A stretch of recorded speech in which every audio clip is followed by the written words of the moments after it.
Hi friends, ഇന്ന് വളരെ സിമ്പിളായിട്ട് ഒട്ടും കയ്പില്ലാതെ തയ്യാറാക്കി എടുക്കാൻ പറ്റുന്ന ഒരു നാരങ്ങ അച്ചാറിൻ്റെ റെസിപ്പിയാണ്.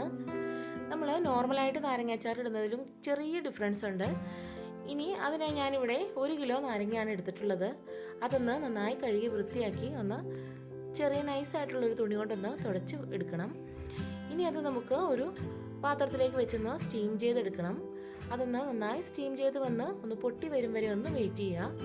ശേഷം നമ്മുടെ ഫ്ലെയിം ഒന്ന് ഓഫ് ചെയ്ത് കൊടുത്ത് ഒരു നാരങ്ങേനെ ഒരു 4 ഒന്ന് കട്ട് ചെയ്തെടുക്കാം. അങ്ങനെ എല്ലാ നാരങ്ങ ഒന്ന് കട്ട് ചെയ്തെടുത്ത് ഒന്ന് മാറ്റി വെക്കണം. ഇനി നമുക്ക് ആവശ്യത്തിന് വേണ്ടത് ഇഞ്ചി വെളുത്തുള്ളി പേസ്റ്റ്, ഉലുവ, നമ്മുടെ കടുക്, വിനാഗിരി, പച്ചമുളക്, കറിവേപ്പില, പൊടികളായിട്ട് കുറച്ച് കായപ്പൊടി, ഒരു 3 ടേബിൾ സ്പൂൺ മുളക് പൊടി, ഒരു നുള്ള് മഞ്ഞൾപ്പൊടി, ആവശ്യത്തിന് അച്ചാർ പൊടി, ഇത്രയാണ് വേണ്ടത്. ഇനി ഒരു പാൻ അടുപ്പത്ത് വെച്ച് അതിലേക്ക് ആവശ്യത്തിന് നല്ലെണ്ണ ഒഴിച്ച് കൊടുക്കാം.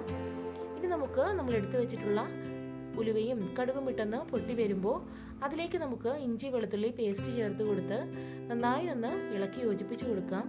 കൂടെ ആവശ്യത്തിന് കറിവേപ്പിലയും ഒരു 3-4 പച്ചമുളകും കൂടി ഒന്ന് ചെറുതായി കട്ട് ചെയ്തത് ഒന്ന് ചേർത്ത് കൊടുത്ത് നന്നായി മിക്സ് ചെയ്ത് യോജിപ്പിച്ച് കൊടുക്കാം.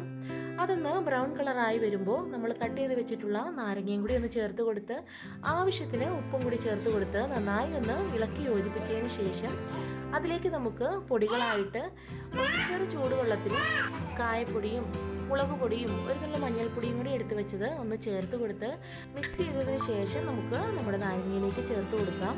ഇനി നമുക്ക് നന്നായിട്ട് ഇളക്കി യോജിപ്പിച്ചതിന് ശേഷം അതിലേക്കൊരു 4 ടേബിൾ സ്പൂൺ വിനാഗിരി ഒഴിച്ചു കൊടുക്കണം. നമ്മുടെ അച്ചാറൊക്കെ കേടുകൂടാതെ നമുക്ക് കുറേ കാലം സൂക്ഷിച്ച് വെക്കാൻ വേണ്ടിയാണ്. ഇനി അതിലേക്ക് എരിവും പുളിയൊക്കെ ഒന്ന് പാകത്തിനാകുന്നതിന് വേണ്ടി ഒന്ന് ബാലൻസ് ചെയ്യാൻ വേണ്ടി ഒരു 3 ടേബിൾ സ്പൂൺ പഞ്ചസാരയും കൂടി ഒന്ന് ചേർത്ത് കൊടുത്ത് നന്നായി ഒന്ന് ഇളക്കി യോജിപ്പിച്ച് കൊടുക്കുക. ഇനി നന്നായിട്ടൊന്ന് തിളച്ച് കഴിയുമ്പോൾ നമുക്ക് ഫ്ലെയിം ഓഫ് ചെയ്ത് വെക്കാം. അത് ചൂടാറി കഴിയുമ്പോൾ കുറച്ചുകൂടി ഒന്ന് തിക്കായി കിട്ടുന്നതായിരിക്കും. ഇനി നമുക്ക് ചൂടാറിയതിന് ശേഷം നമുക്ക് ഓരോ ബോട്ടിലേക്ക് മാറ്റി വെച്ച് നമുക്ക് ആവശ്യത്തിന് ഉപയോഗിക്കാം.